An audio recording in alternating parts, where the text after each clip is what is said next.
সামনে যেহেতু ঈদ এবং রমজান মাস চলতেছে, অলরেডি রমজান মাসের অর্ধেক শেষ পর্যায়ে রমজান, এরপরে ঈদুল ফিতর আসবে।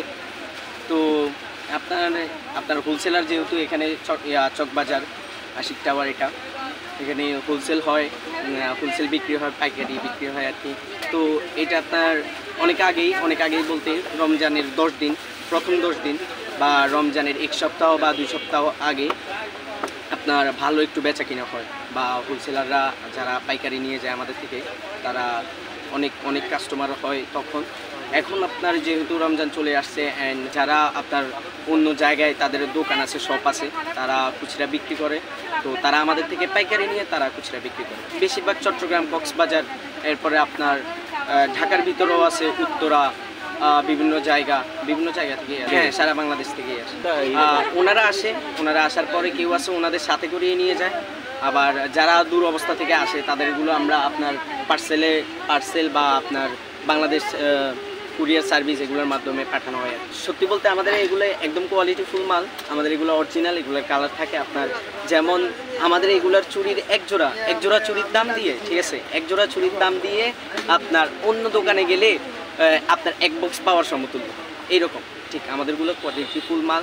অ্যান্ড আমাদের নিজস্ব কোম্পানি আছে, যিনি আমাদের বস, উনি নিজস্ব কোম্পানি আছে, উনি নিজে গিয়ে তৈরি করে, চায়না গিয়ে। নর্মাল কাস্টমারও আসে, নর্মাল বলতে আপনার যারা মেলা করে, বিভিন্ন জায়গায় মেলা করে থাকে, যেমন চট্টগ্রাম মেলা হয়ে থাকে, এরপর আপনার ঢাকা বাণিজ্য মেলা হয়, তখনও আপনার বিভিন্ন যারা শুধু মেলাতেই আপনার মেলা করে থাকে, মানে দোকান দিয়ে থাকে, তারাই আসে তখন।